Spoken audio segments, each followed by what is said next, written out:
गुरुजी सगळं व्यवस्थित आहे ना? अजून काही लागणार आहे का? हो, पण ह्या पूजेसाठी तुम्हाला पारूच्या घरी जाऊन तिच्या देवघरातील कलशामधलं पाणी आणावं लागणार आहे. पण त्याची काय गरज आहे? आपल्या घरात गंगाजल आहे. अहिल्यादेवी, या पूजेमध्ये पारूचा खूप मोठा सहभाग असणार आहे, त्यामुळं तुम्हाला तिच्या घरी जाऊन पाणी आणावंच लागेल.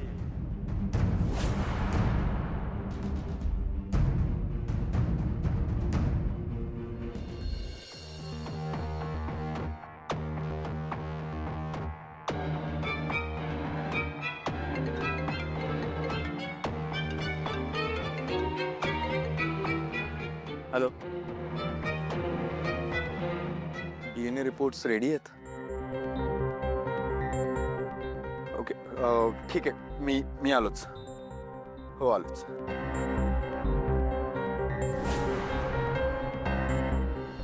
अहिल्यादेवी, या आधी आलेलं प्रत्येक संकट त्या मुलीमुळे दूर झालेलं आहे आणि हे संकट देखील पारूच घालवणार आहे. त्यामुळं तिच्या घरी जाऊन तुम्हाला पाणी आणावंच लागेल.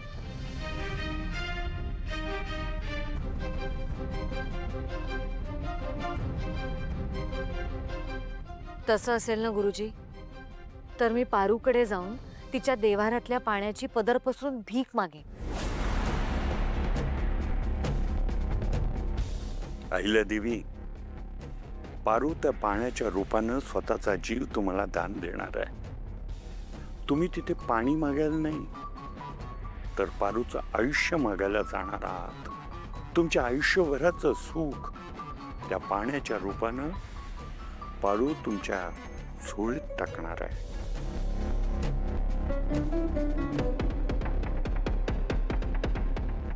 आदित्य, काय रे, कुठं निघालास?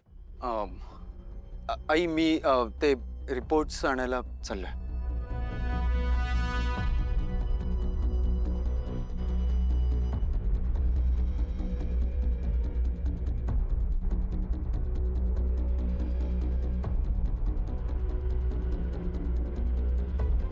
आणि तुम्ही हळदी कुंकू घ्या.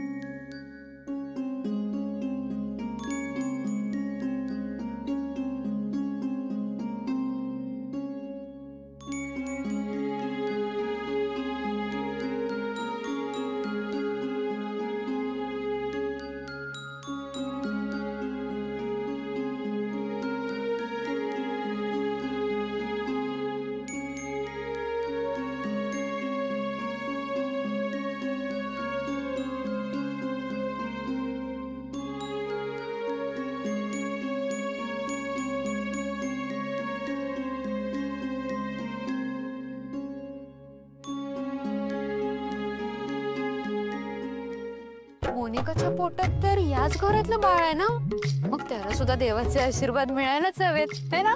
मी आत्ताच जाते आणि मोनिकाला सुद्धा घेऊन येते.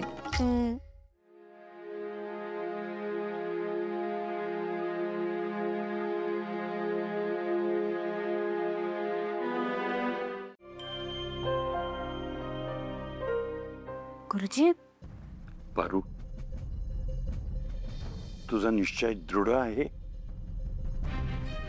कारण आयुष्य तुझं आहे. आपलं आयुष्य कोणावरही उधळून देणं इतकं सोपं नाही. तू पुन्हा विचार करू शकतेस, तुझा निर्णय बदलू शकतेस, पण एकदा का पूजेचं समापन झालं की तुला माघार घेता येणार नाही बाळा.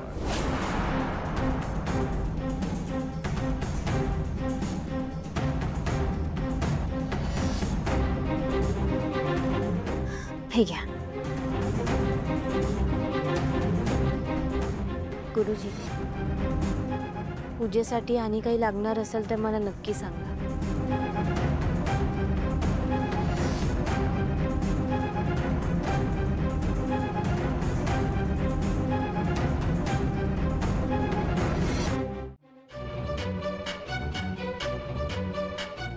पारुबाळा, आत्या गुरुजी आता काय बोलत होते? काही नाही आत्या, प्रसादाचंच सांगत होते ते. खरं सांग, काल गुरुजी तुला भेटायला आले होते ना? तुमच्या दोघांचं असं काय बोलणं झालं? बाळ, तू माझ्यापासून काही लपवत तर नाहीयेस ना? आत्या असं काय करताय तुम्ही? तुमच्यापासनं कधी काही लपवलं आहे का मी? गुरुजी ना काल पूजेसाठी लागणाऱ्या सामानांची यादी सांगत होते. आणि कसं आहे ना, तुमचा लय जीव आहे ना माझ्यावर, म्हणून तुम्हाला वेगळं वाटलं असणार. मी आलेच.